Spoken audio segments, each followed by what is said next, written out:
तो कहानी की शुरुआत में हम एक इन का कमरा देखते हैं और इस इन का नाम है मेकार जीवो। इस इन यानी होटल की मालकिन एक बूढ़ी औरत है और उनका नाम है मरनी। हम मरनी को एक कमरे में अकेला बैठा देखते हैं और उनके हाथ में एक चाबी होती है। मरनी इस चाबी को एक बक्से में छुपा देती है और इस पॉइंट पे उन्हें अंदर के कमरे से लकड़ी के एक खिलौने की आवाज सुनाई देती है। वो डरते हुए इस कमरे को खोलती हैं, जहाँ किसी के लंबे बालों को देख वो बहुत डर जाती हैं। अब जब ये आवाज बंद होती है तब मरनी इस कमरे में प्रवेश करती है और ठीक तभी वहां हम एक छोटी बच्ची की परछाई देखते हैं। ये परछाई एक तस्वीर से आ रही थी जिस पर मरनी की भी नजर पड़ती है। देखते ही देखते ये बच्ची तस्वीर से बाहर निकलती है और मरनी को मार डालती है। नाम ही मरनी था तो मरना था ही, वैसे प्रोनाउंसिएशन शायद मारनी है। खैर, यहाँ से सीन कट होता है और हम मारनी के परिवार को उनके लास्ट राइट्स के बीच देखते हैं। मारनी की 2 पोतियां थी, नदीने और नाया। नदीने के साथ उसका मंगेतर भी यहाँ मौजूद था जिसका नाम बेन था। तो यहाँ हम दोनों बहनों को अपनी दादी की अचानक हुई मौत से काफी परेशान देखते हैं। नदीने बताती है कि उसकी दादी हमेशा से अपने आप को नदीने के माता पिता के मृत्यु के लिए जिम्मेदार मानती थी, इसीलिए वो कभी भी नदीने और नाया के साथ ज्यादा वक्त नहीं बिता पाई। तो आगे नदीने अपनी दादी का सामान वगैरह सॉर्ट करने में लग जाती है, जहाँ उसे वही बक्सा मिलता है जिसमें मौत वाले दिन मरनी ने वो चाबी छिपाई थी। नदीने को यह छुपाया हुआ बक्सा अजीब लगता है,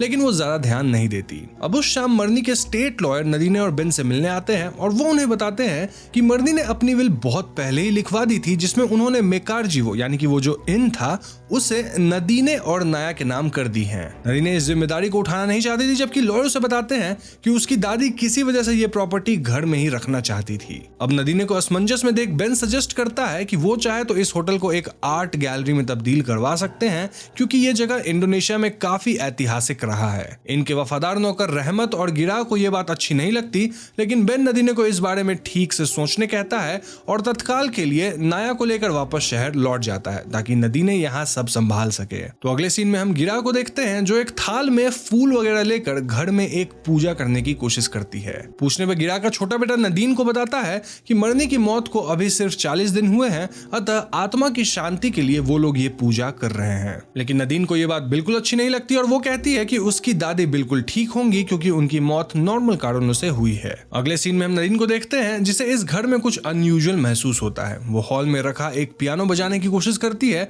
लेकिन उसे कीज अपने आप बजते हुए दिखाई देते हैं। यही नहीं, उस रात सोते हुए नदीन को अपने कमरे में एक डरावनी आत्मा दिखाई देती है। देखने में ये बहुत बूढ़ी लग रही थी और इसके वैसे ही लंबे घने बाल थे जैसा मरनी ने देखा था। इस आत्मा को अपने इतने करीब देख नदीन बहुत डर जाती है। खैर, तो अगले दिन रहमत और गिरा नदीन को इनके बारे में सारी जानकारी देते हैं, जिस दौरान वो बताते हैं कि यहाँ कुल 8 कमरे हैं। लेकिन नदीन याद करके बताती है कि इस इन में तो 9 कमरे हुआ करते थे, तो वो लोग सिर्फ 8 कमरे की बात क्यों कर रहे हैं। इस पे गिरा बहुत डर जाती है और वो कहती है कि घर का जो 9वां कमरा है उसे खोलने की इजाजत किसी को नहीं है। गांव में सभी का मानना है कि वहां कुछ बहुत बुरा हुआ था और वो घटना अब भी अंदर ही कैद है। ऑब्वियसली नदीन इन बातों को नहीं मानती और तुरंत कमरा खोलने की जिद करती है। इनफैक्ट वो गुस्से में उस कमरे को जोर से धक्का देती है, जिसमें वो पूजा वाला सामान पूरी तरह बिखर जाता है। नदीन कमरे की चाबी ढूंढने उसी बक्से तक पहुंचती है, लेकिन सरप्राइजिंगली अब इस बक्से में कोई चाबी मौजूद नहीं थी। दूसरी तरफ हम बेन को देखते हैं जो अपने दोस्त से मेकार जीवो के हिस्ट्री के बारे में पता करने लगता है। उसे मालूम होता है कि ये इन बहुत साल पहले एक गेस्ट हाउस हुआ करता था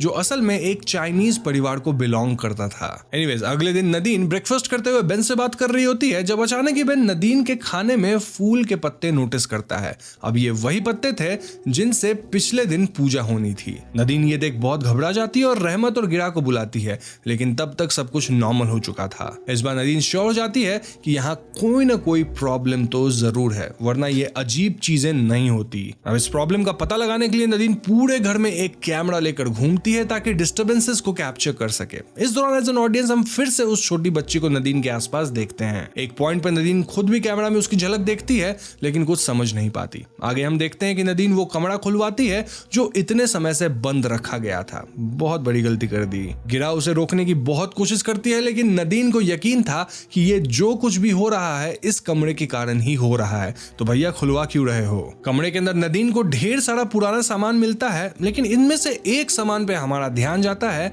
जो कि एक अजीब सी स्केयर क्रो जैसी दिखने वाली डॉल थी। गिरा और रहमत नदीन को बताते हैं कि ये नीनी थोवोक नाम की एक गुड़िया है जिसे खास आत्माओं की दुनिया से जुड़ने के लिए बनाया जाता है। गिरा आगे कहती है कि मर्दी का कहना था कि इस होटल के पिछली ओनर मैडम ओए नाम की एक चाइनीज इंडोनेशियन औरत थी। ओए अक्सर नीनी थोवोक का इस्तेमाल इस्तेमाल करती थी क्योंकि उसे आत्माओं की दुनिया से कुछ तो जानना था। इसलिए मरनी ने इस कमरे में ओए का सारा सामान वगैरह बंद करवा दिया। इस सामान के बीच नदीन को वो लकड़ी का खिलौना भी दिखता है और दिखती है मैडम ओए की एक पेंटिंग जो लगातार उसकी तरफ ताके जा रही थी। नदीन उसी वक्त नीनी थवोक को खींचते हुए बाहर ले जाती है और जलाकर राख कर देती है, इस उम्मीद में कि इसके बाद घर में सब कुछ शांत हो जाएगा। लेकिन अंदर आते ही नदीन के ऊपर ऐसी कई डॉल्स हमला कर देते हैं और इन सब के बीच उसे एक औरत दिखाई देती है। इससे पहले कि नदीन कुछ समझ पाती, वहां रहमत और गिरा आ जाते हैं और सब कुछ शांत हो जाता है। तो आगे उस दिन नदीन से मिलने एक आदमी आता है जो अपना नाम होंग बताता है। होंग का कहना था कि ये घर उसके परिवार का हुआ करता था और आज से कई दशक पहले किसी ने बिना ज्यादा कुछ सोचे हुए इसे नदीन के परिवार को बेच दिया। इस घर में उसके परिवार का कुछ छुपा सामान भी मौजूद है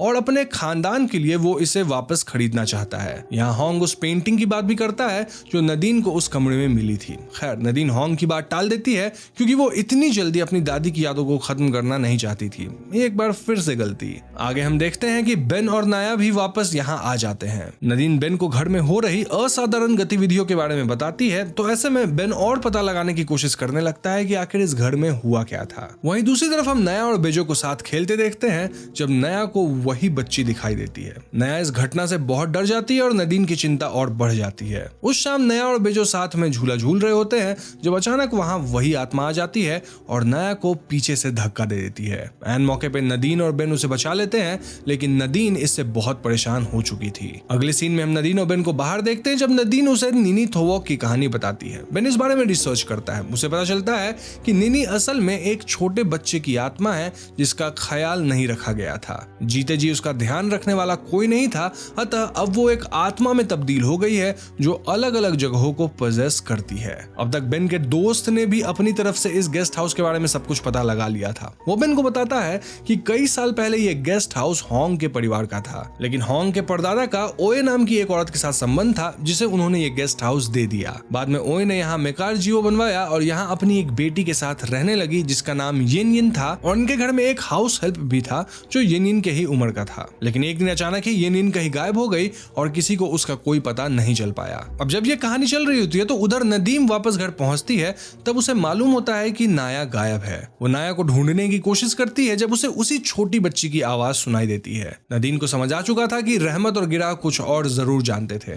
जोर डालने पे गिरा बताती है कि असल में मैडम ओए की बेटी येन येन बचपन में उसी नौकर के साथ खेलते खेलते गायब हो गई थी जिसके बारे में हमें बेन के दोस्त ने बताया था। उसके बाद ओए पागल होने लगी और अपनी बेटी को ढूंढने के लिए उसने नीनी थवोक का रिचुअल परफॉर्म किया। नीनी ने उन्हें सिर्फ इतना बताया कि येन येन इसी घर के अंदर मौजूद है और किसी ने उसे छुपा दिया है। बदले में ओए ने उसे ढूंढने की बहुत कोशिश की लेकिन नहीं ढूंढ पाई, इसलिए उसने अपने आप को उस 9वें कमरे में मौजूद पेंटिंग में कैद कर लिया और कसम खाई कि वो अपनी बेटी को ढूंढ कर ही रहेगी। अब तक वो आत्मा शांत ही थी, लेकिन अब उसे नया में येन येन दिखाई देने लग गई है, इसीलिए वो उसे छिपा ली है। यही नहीं, वो तब तक शांत नहीं बैठेगी जब तक उसे येन येन नहीं मिल जाती। तो गिरा की इस बात को सुनकर नदीन बहुत परेशान हो जाती है और नया को इधर उधर ढूंढने लगती है। इधर रहमत को अचानक ही वही बूढ़ी औरत वाली आत्मा परेशान करने लगती है जो और कोई नहीं बल्कि मैडम ओए थी। इस बीच बेन वापस आता है और रहमत को बचाता है। बेन यहाँ रिवील करता है कि उसके दोस्त ने उसे सारी कहानी बता दी है। वो बताता है कि बचपन में येन येन के गायब होते वक्त जो नौकर यहाँ रहता था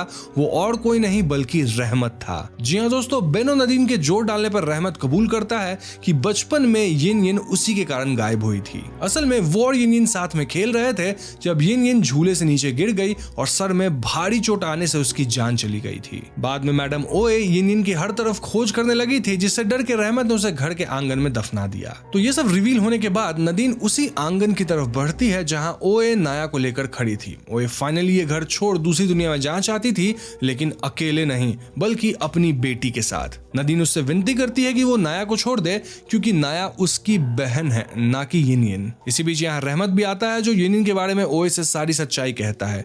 वो बिलख कर ओए से माफी मांगता है और वादा करता है कि वो येन येन को प्रॉपर बरियल देगा ताकि उसकी आत्मा अब भटकना बंद कर दे और रोशनी की तरफ जा सके। यह सुन ओए की आत्मा शांत होती है और नाया को छोड़ देती है। एंड सीन में हम नाया, नदीन और बेन को साथ देखते हैं जिन्होंने येन येन और ओए को श्रद्धांजलि दे दी है। वो ये घर वापस से होंग को सौंप देते हैं और अपने शहर लौट जाते हैं। लेकिन जैसे ही होंग घर में दाखिल होता है उस पर नीनी थवोक की आत्मा हमला बोल देती है। सीन यहीं कट हो जाता है। इसी के साथ फिल्म की कहानी भी खत्म। तो दोस्तों ये थी फिल्म नीनी थवोक की पूरी कहानी और देखा जाए तो यहाँ प्लॉट प्लॉट काफी सीधा साधा है। यहाँ हम जान पाए कि मेकार जीवो में कभी ओए अपनी बेटी यिन के साथ रहा करती थी, लेकिन यिन गलती से रहमत के हाथों मारी गई और रहमत ने उसे घर में ही दफना दिया। इससे यिन की आत्मा को शांति नहीं मिल पाई, जो इसी घर में कैद होकर रह गई। वहीं ओए भी निनी थोवोक को घर में बुलाई, लेकिन अपनी बेटी का पता नहीं लगा पाई। इस दर्द में उसकी भी जान चली गई, लेकिन वो यहीं एक तस्वीर के अंदर रह गई ताकि यिन को किसी दिन ढूंढ सके।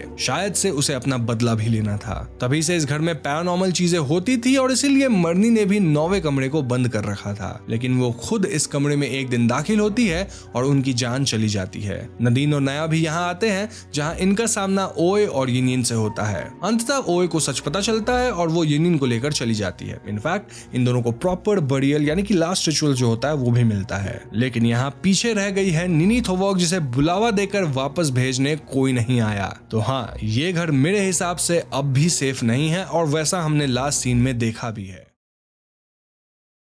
तो कहानी की शुरुआत में हम 3 लोगों को देखते हैं जो रात के वक्त शायद घर से भाग रहे थे और वो पास ही में खड़ी एक कार में बैठ के कहीं निकल जाते हैं। ये 3 लोग थे वेनिंग, उसकी बेटी निर्मला और वेनिंग की माँ उटिहा। कार को ड्राइव करने वाले आदमी का नाम सुलेमान था और वो पास ही के एक एटीएम में रुक के पैसे निकालने जाता है। उसी दौरान उटिहा अपनी बेटी वेनिंग से कहती है कि वो लोग बिना सुलेमान के भी अच्छे से रह सकते हैं, लेकिन वेनिंग कहती है कि वो ये सब अपनी बेटी की अच्छी परवरिश के लिए कर रही है और सुलेमान एक अच्छा आदमी है। तभी सुलेमान कार में वापस आकर वेनिंग से कुछ पैसे उधार मांगता है, क्योंकि अपेरेंटली उसका कार बंद पड़ गया था। खैर, अब कहानी कुछ महीने बाद शिफ्ट होती है, जहां वेनिंग और सुलेमान एक घने जंगल के बीचों बीच कोई कुंग केडुंग रिचुअल कर रहे थे और सुलेमान का मानना था कि इस रिचुअल को करने से उन्हें बहुत सारे पैसे मिल सकते हैं। वेनिंग सुलेमान की असलियत अब जान चुकी थी और वो सुलेमान की मदद करने से मना कर देती है। हम भी जान पाते हैं कि वेनिंग और सुलेमान शादी कर चुके हैं। इनफैक्ट सुलेमान एक फ्रॉड आदमी था जो रिचुअल्स वगैरह के नाम पे धोखाधड़ी करता था और तो और वो निर्मला और उटिया पे भी अत्याचार किया करता था। खैर, वेनिंग के उसे कन्फ्रंट करने पे वो वेनिंग पे ही हाथ उठाता है और उसे डरा धमका कर रिचुअल के लिए राजी करता है। बेसिकली इस रिचुअल में उसे रिवर के बीचों बीच जाकर कोई मंत्र वगैरह चांट करना था। देन एक रस्सी के जरिए सुलेमान किनारे पर खड़ी वेनिंग को उसे खींचने को कहता है, अगर इन केस वो डूब रहा होगा तो हाँ, रिचुअल स्टार्ट होता है और वेनिंग काफी टाइटली रस्सी को पकड़े भी रखती है, लेकिन एक पल के बाद पानी का बहाव इतना तेज हो जाता है कि वो रस्सी को और नहीं संभाल पाती और इसी के कारण सुलेमान नदी के पानी में डूब जाता है। वेनिंग भी इस हादसे से घबरा जाती है, लेकिन वो सुलेमान को बचाने का कोई प्रयास नहीं करती। इंस्टेड उसे मानो सुलेमान के चंगुल से आजादी मिल चुकी थी। Now this scene makes us wonder कि क्या वेनिंग ने जानबूझकर रस्सी को छोड़ा या फिर बाय मिस्टेक ऐसा हुआ। खैर, अब इस हादसे के बाद 5 महीने बीत जाते हैं, जहां हम वेनिंग को अपनी बेटी निर्मला और माँ के साथ खुशी से रहते हुए देखते हैं। वेनिंग अपने परिवार को चलाने के लिए एक छोटा सा बस चलाया करती थी। वहीं उटिया पास के ही एक प्रोफेसर मिस्टर तेत्सुया के घर पे एज ए हाउस हेल्प काम किया करती थी। तेत्सुया काफी अच्छे इंसान थे जो निर्मला से काफी लगाव रखते थे, इसलिए निर्मला भी अपनी नानी के साथ उनके घर जाया करती थी। खैर, अब एक रोज वेनिंग अपने काम पे थी, जहाँ रास्ते में उसे एक आदमी मिलता है जिससे सुलेमान ने पैसे उधार लिए थे, लेकिन ऑफ कोर्स सुलेमान पैसे वापस कभी लौट आया नहीं और ऐसे में वो आदमी वेनिंग से सुलेमान का पता भी पूछता है। अब वेनिंग यहाँ कुछ खास तो नहीं बताती, लेकिन हम सब जानते हैं कि सुलेमान तो अब इस दुनिया में है ही नहीं। खैर, उसी रात काफी तेज बारिश होती है और वेनिंग अपनी बेटी और माँ को मिस्टर तेत्सुया के घर से पिक करने जाती है, जहाँ निर्मला काफी रो रही थी। इनफैक्ट वेनिंग की माँ भी काफी परेशान दिख रही थी। ऑल्दो ये दोनों वेनिंग को कुछ बताते नहीं है कि बात क्या है। तो ये सबसे वेनिंग भी परेशान हो जाती है और वो जल्द से जल्द घर पहुंचना चाहती थी, जिसके चलते वो एक शॉर्टकट लेती है। वेनिंग की माँ उसे रोकती है, सेइंग कि ये वाला रास्ता काफी खराब है और वो यहाँ से ना जाए, लेकिन वेनिंग उनकी एक नहीं सुनती और तभी एक मोड़ पे आके वेनिंग की स्कूटी का टायर स्लिप करता है, जिससे ये लोग वहीं गिर जाते हैं और चोट के कारण बेहोश हो जाते हैं। अब कुछ समय बाद जब वेनिंग को होश आता है तो वो अपनी माँ और बेटी को पागलों की तरह ढूंढना शुरू करती है। वो फौरन पुलिस भी बुला लेती है और पुलिस को उटिया की लाश मिलती है, जो कि इसी हादसे में गुजर गई थी। वहीं अगर निर्मला की बात की जाए तो बहुत ढूंढने पे भी इन्हें निर्मला कहीं नहीं मिलती। तभी अचानक हम वेनिंग की माँ यानी उटिया की स्पिरिट को नदी किनारे खड़ा देखते हैं, जिससे ये प्रूव हो जाता है कि उटिया की आत्मा अब वेनिंग के आसपास ही भटकेगी।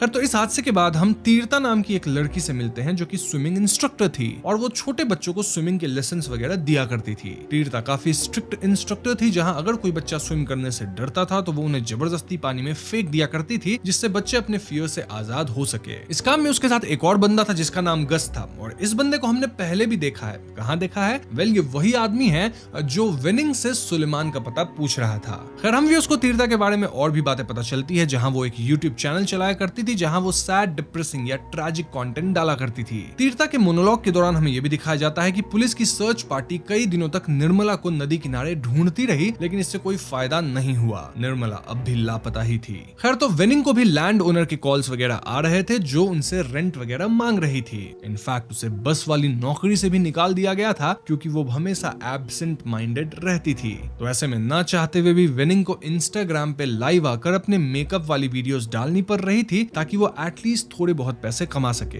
वैसे मैं आपको बता दूं कि ये इन्फ्लुएंसर वाली जॉब वेनिंग पहले से किया करती थी, और लाइव आने पर भी लोग उसे कई तरह से बुली करते थे रिगार्डिंग हर डॉटर। वो लगातार पुलिस वालों के पास जाकर अपनी बेटी के बारे में पूछा करती थी, जहां एक रोज मिस्टर अदांग वेनिंग को बताते हैं कि किसी से उन्हें पता चला है कि निर्मला को स्विमिंग आती थी, तो शायद वो अब भी जिंदा हो, जिसपे वेनिंग काफी हैरान हो जाती है, क्योंकि उसे ये बात मालूम ही नहीं थी। मतलब कुल मिलाकर वेनिंग की जिंदगी बहुत खराब चल रही थी। एक रोज वेनिंग अपने मदर के फ्यूनरल के लिए कई सारे लेटर्स वगैरह प्रिंट कराती है, और वहीं उसी दुकान में तीर्था भी आती है, जो दुकानदार से पूछती है कि क्या ये औरत वही है जिसकी मदर की एक्सीडेंट में मौत हो गई थी। दुकानदार उसे हाँ में जवाब देता है, और वेनिंग के खोई हुई बेटी के बारे में भी बताता है, जिसे सुन तीर्था को एक फ्लैशबैक आता है, जहां हम देख पाते हैं कि निर्मला तीर्था के स्विमिंग स्कूल आई थी उसे लेसन्स वगैरह लेने के लिए। मतलब तीर्था ऑलरेडी निर्मला को जानती थी, और जैसे तीर्था सबको स्ट्रिक्टली स्विमिंग सिखाती थी ना, बच्चों को पानी में धक्का देकर एंड ऑल, सेम उसने निर्मला के साथ भी करा था। अब घर जाकर तीर्था को आइडिया आता है कि वो अपने पॉडकास्ट में वेनिंग के दुख भरी कहानी को सुनाएगी, और वो वेनिंग के साथ ही एक पॉडकास्ट भी अरेंज करेगी।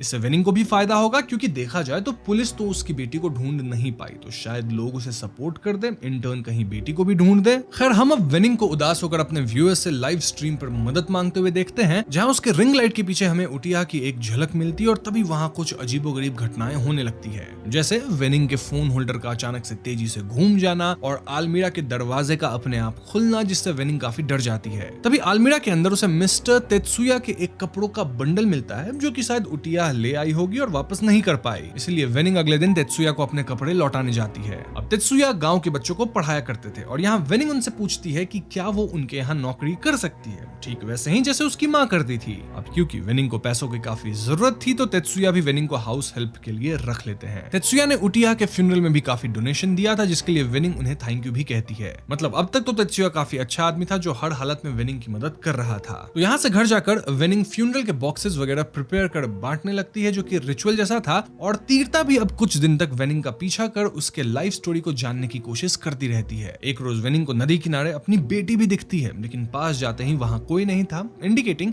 कि ये सब वेनिंग का हैलुसिनेशन था। वहीं तीर्था गस से अपने पॉडकास्ट करने वाला आइडिया शेयर करती है, और गस बताता है कि वेनिंग का हस्बैंड सुलेमान एक फ्रॉड आदमी था। मतलब वो लोगों से पैसे लेकर भाग जाता था, और उसका सारा लोन कहीं न कहीं अब वेनिंग के सर पे चढ़ चुका है। तो हाँ, वेनिंग के पास बहुत सारी प्रॉब्लम्स है, और इन प्रॉब्लम्स के बीच में वो पॉडकास्ट करने को तो नहीं मानेगी। ये सब सुनने के बावजूद एक दिन तीर्था वेनिंग के घर उससे बात करने जाती है, लेकिन उसे वहां कोई नहीं मिलता। अब अचानक से घर का दरवाजा अपने आप खुल जाता है, और तीर्था अंदर चली जाती है, और तभी वो एक कमरे के छत पर से पानी टपकते हुए पाती है। अब ये पानी देखते ही देखते खून में बदल जाता है, और वही छत पर से उटिया की लाश भी फ्लोट करते हुए उसे हॉन्ट करती है। तीर्था इससे ट्रॉमेटाइज्ड होकर घर से बाहर भागती है। खैर, अब अगले सीन में हम वेनिंग को तेत्सुया के घर में देखते हैं, जहां उसे तेत्सुया की बेटी मियाको के बारे में पता चलता है, जो कि 10 साल की है। मियाको जापान में अपनी माँ के साथ रहती थी, क्योंकि तेत्सुया और उसकी वाइफ का डिवोर्स हो चुका था। तेत्सुया अपनी रिसर्च करने इंडोनेशिया आ गया था, और वो अपनी बेटी को काफी याद भी करता था। उसी बातचीत के दौरान वेनिंग को ओरिगामी क्रेन्स की ट्रेडिशन पता चलती है,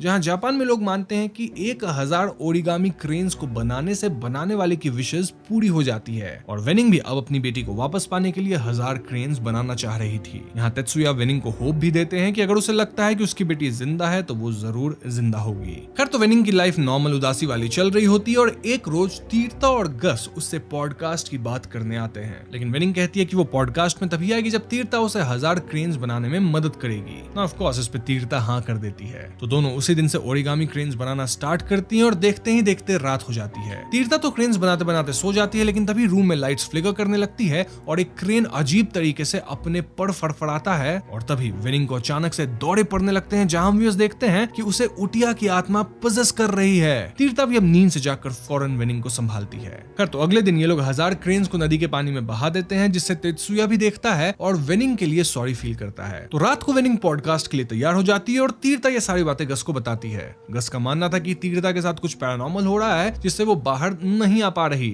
और ऐसे में एक शमन है गोवा करके जो शायद वेनिंग की मदद कर सकते हैं, और तीर्था भी इसके लिए राजी हो जाती है। वहीं दूसरी तरफ वेनिंग तेत्सुया के बोनसाई प्लांट्स वाला रूम साफ करने जाती है, लेकिन तेत्सुया उसे मना करता है, सेइंग कि ये उसका पर्सनल स्पेस है। लेकिन अगले ही क्षण तेत्सुया को अचानक से कुछ होता है और वो वेनिंग को अलाउ कर देता है उस रूम को देखने के लिए। वेनिंग भी अंदर जाकर अलग अलग तरह के प्लांट्स देखती है और सून ये दोनों बाहर आ जाते हैं। अब जाते जाते हम व्यूअर्स देखते हैं कि तेत्सुया के इस रूम में कुछ तो अजीब है, लेकिन क्या अजीब है वो हमें आगे पता चलेगा। खैर अब रात को वेनिंग पॉडकास्ट करने जाती है और तीर्था उसे गोवा के बारे में बताती है, जिसे सुन वेनिंग भी उस शमन की मदद लेने को तैयार हो जाती है। अब अगले दिन तीर्था वेनिंग को शमन के पास ले जाती है, जो उसे बताते हैं कि वेनिंग ने लाइफ में बहुत सारी गलतियां करी हैं और उन्हीं गलतियों की सजा उसे मिल रही है। इसी बातचीत के दौरान हमें वेनिंग के लाइफ के बारे में पता चलता है और उस रात के बारे में भी पता चलता है जो हमने मूवी के शुरुआत में देखा था। खैर तो हुआ यह था कि इनिशियली वेनिंग की शादी वियाक नाम के एक आदमी से हुई थी, जो यूं तो अच्छा आदमी था लेकिन उसकी इनकम स्टेबल नहीं थी, ना ही वो फाइनेंशियली अपने परिवार का ख्याल रख पा रहा था। मोरओवर वो बाइक रेसिंग भी करता था,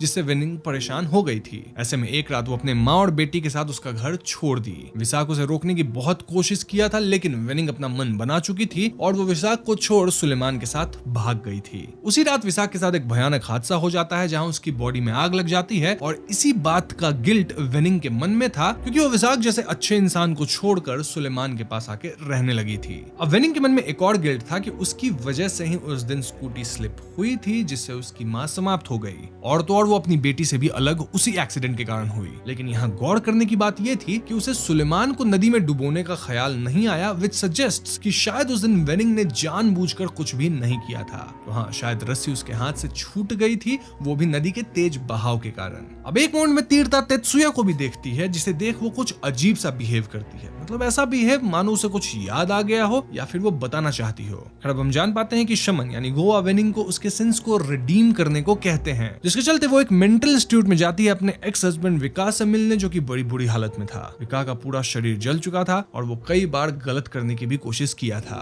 अब तीर्था भी उसके साथ वहां गई थी, जो विंडो से इनकी मुलाकात की वीडियो बना रही थी। वेनिंग अब विकास से अपने कर्मों के लिए क्षमा मांगती है, लेकिन विकास उससे कहता है कि वो एक ही शर्त पे वेनिंग को माफ करेगा। क्या शर्त? वेल, अगर वो उसे समाप्त कर देगी तो। अब वेनिंग को भी अपनी बेटी को पाना था, इसीलिए डेस्परेशन में वो पास ही की एक पिलो को उठा लेती है। क्यों उठाई आप समझ गए होंगे, लेकिन तभी विकास को पता नहीं क्या हो जाता है कि वो खुद की ही टंग को बाइट करता है काइंड ऑफ, देन चोटिल हो जाता है, सर पटकता है एंड एंड में समाप्त होता है। अब ये दृश्य देखकर दोनों वेनिंग और तीर्था ट्रॉमा में आ जाते हैं, लेकिन इस हादसे के बाद तीर्था जेन्युइनली वेनिंग की मदद करना चाहती थी अपार्ट फ्रॉम हर कंटेंट, और वो वेनिंग का सारा वीडियोस एंड फोटोज डिलीट कर देती है, जो कि वो छुप के ली थी। वहीं रात को लाइव स्ट्रीम करते वक्त वेनिंग रियलाइज करती है कि उसने अपने फेस पे प्राइमर की जगह रेड ब्लड स्प्रे कर दिया है, जिससे वो बहुत डर जाती है। और तभी रिंग लाइट के अंदर से विका का हाथ निकलता है, जो वेनिंग को पकड़ लेता है, और अगले ही क्षण वही हाथ वेनिंग के पैरों को भी जकड़ लेता है। ऐसे में घर से बाहर निकल के वेनिंग सीधे तेत्सुया के पास जाती है, जहां वो एक रात के लिए रुकना चाह रही थी, और तेत्सुया भी उसे अलाउ कर देता है। अब वेनिंग तेत्सुया से पूछती है कि क्या वो घोस्ट्स पे भरोसा करता है। तेत्सुया उससे कहता है कि वो भूतों पे भरोसा तो नहीं करता, लेकिन मन ही मन वो ये सोचता है कि उसे उसकी डॉटर की यादें हॉन्ट करती है। इस पूरे सीन के दौरान हम उटिया की आत्मा को आसपास खड़ा देखते हैं। खड़ा वेनिंग सोने की कोशिश करती है, लेकिन उसे उसकी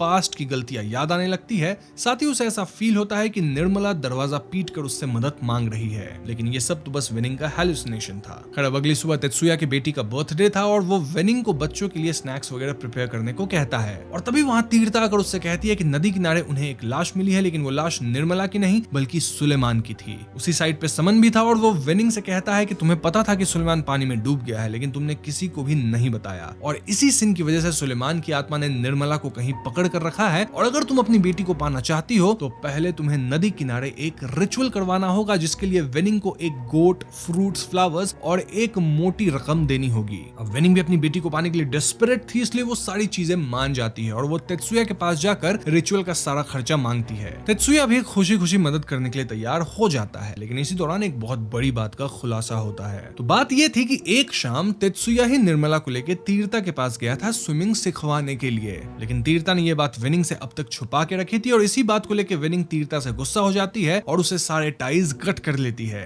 एनीवेज अब रात को रिचुअल होता है, और शमन लड़कियों को नदी तट पे आने से मना करते हैं और इसी कारण तीर्था और वेनिंग दोनों ही अपने घर चले जाते हैं। नाउ रिचुअल खत्म होने के बाद गस और वो शमन वेनिंग के घर आकर उसे बताते हैं कि उसकी बेटी अब कभी भी वापस नहीं आ सकती क्योंकि उसके पाप बहुत बड़े हैं, अनलेस वो अपनी बेटी के पाथ को फॉलो करे। इनफैक्ट ये लोग वेनिंग को निर्मला का पहना हुआ फ्रॉक भी देते हैं जो उन्हें नदी किनारे मिला था। ये सब देख वेनिंग बिल्कुल टूट जाती है और उससे अपने सामने उटिया एंड विका की आत्मा भी दिखती है जिनसे वो अपनी गलती के लिए माफी मांगती है। और तो और वो गलत करने का भी सोचती है लेकिन ऐसा कर नहीं पाती। बेसिकली वो अपने हाथ में कांच का टुकड़ा ले ली थी लेकिन ये अगले ही पल निर्मला के हेयर पिन में बदल जाता है। तो इस पॉइंट पे वेनिंग को रियलाइज होता है कि ऐसा ही सेम हेयर पिन उसने मियोको को भी पहने हुए देखा था पिक्चर्स में। अब पैरेलल में कहानी तीर्था पे भी फोकस करती है जहां उसे भी ये हेयर पिन की बात याद आती है और वो तेत्सुया के पास्ट के बारे में रिसर्च करके ये पता लगा लेती है कि तेत्सुया का कोई डिवोर्स वगैरह नहीं हुआ है, बल्कि वो तो जापान से भागकर यहाँ आया है क्योंकि उस पे उसकी बेटी और वाइफ के कत्ल के चार्जेस हैं। मतलब पुलिस रिपोर्ट्स में ऐसा लिखा हुआ था कि तेत्सुया की वाइफ और बेटी एक कार एक्सीडेंट में मारे गए हैं, लेकिन इसका शक सीधे तेत्सुया पे ही था क्योंकि उसने ही सब करवाया था।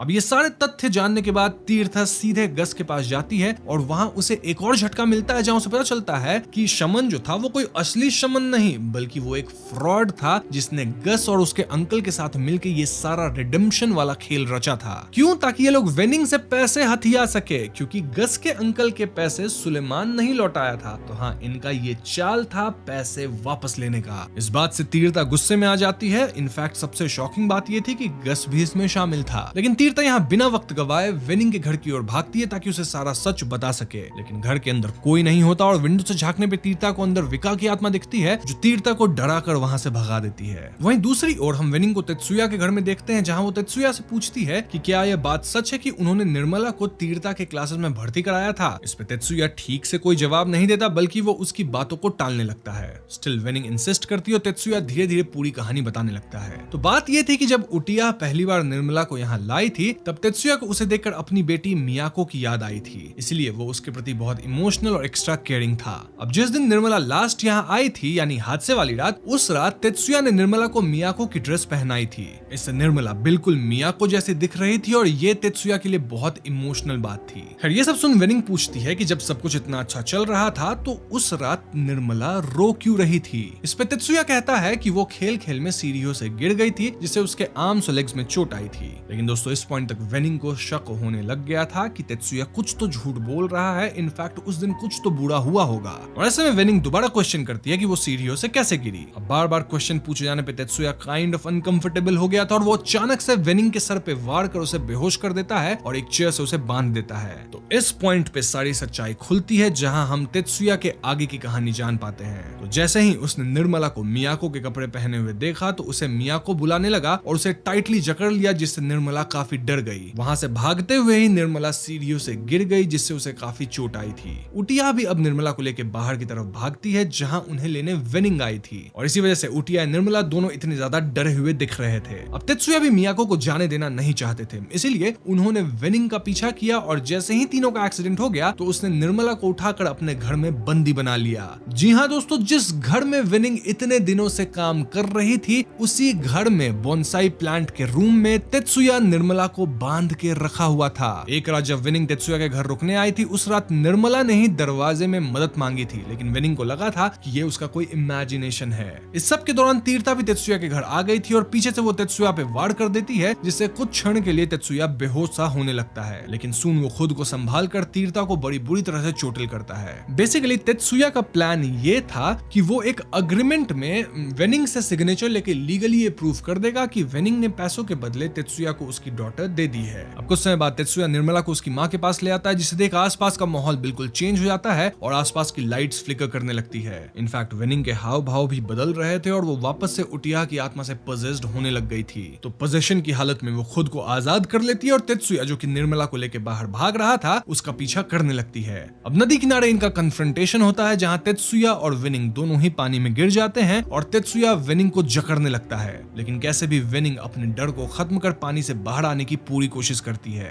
तब तक तीर्था को भी होश आ गया था और ऐसे में वो ट्रॉमेटाइज्ड निर्मला को काफी कंफर्ट करती है। तो यहाँ से एकदम हमें 5 महीने बाद की कहानी दिखाई जाती है जहाँ निर्मला तीर्था के साथ स्विमिंग कर रही होती है और वहीं पास में वेनिंग भी बैठी हुई थी। हम जान पाते हैं कि वेनिंग को 5 महीने की सजा हुई थी क्योंकि उसने अपने पति के डूब जाने वाली खबर को छुपाए रखा था और वहीं तेत्सुया को भी जेल हो जाती है क्योंकि उसने निर्मला को किडनैप करा था। तो हाँ, 5 महीने की सजा काट के विनिंग आ चुकी है और फाइनली उसका दुख दर्द खत्म हो चुका है। मतलब वो आजाद हो चुकी है एंड अपने लाइफ को वापस से रीस्टार्ट कर सकती है। मिस्टर दांग जो पुलिस वाला था वो विनिंग को अप्रोच भी करता है कि वो उसके और उसकी बेटी का ख्याल रखना चाहता है, लेकिन इस बार विनिंग को अपनी बेटी का ख्याल रखने के लिए किसी की भी जरूरत नहीं थी। इसी पॉइंट पे मूवी खत्म हो जाती है। तो दोस्तों ये थी ट्रेबुसान दोसा फिल्म की पूरी एक्सप्लेनेशन, जहां कहानी काफी सिंपल है एंड आई होप कि यहाँ फर्दर एक्सप्लेनेशन की जरूरत नहीं है। देखा जाए तो कहानी बेसिकली इसके ही अराउंड रिवॉल्व करती है कि कैसे तेत्सुया एक अच्छा आदमी बन के निर्मला को किडनैप करके रखा था और विनिंग अपनी बेटी को समहाउ बचा लेती है। कहानी में कई जगह हम उटिया और विका के स्पिरिट को भी देखते हैं जो कभी भी विनिंग को डराना नहीं चाहते थे, बल्कि वो तो हमेशा से उसे गाइड कर रहे थे। आपको याद होगा कि एक रोज लाइव स्ट्रीम करते वक्त उटिया ने आलमीरा का दरवाजा भी खोल दिया था, जिसके चलते ही विनिंग को तेत्सुया के कपड़े मिले एंड देन वो तेत्सुया के घर गई। तभी तो उसे वहां काम मिला एंड देन फाइनली सब कुछ रिवील हुआ। क्योंकि सोच के देखो, अगर वो तेत्सुया के घर कभी जाती ही नहीं तो कभी वो उसे लिंक हो ही नहीं पाती और ऐसे भी शक तो तेत्सुया पे कभी जाता ही नहीं। तो हाँ, हर बार उटिया ने विनिंग की मदद ही करी थी।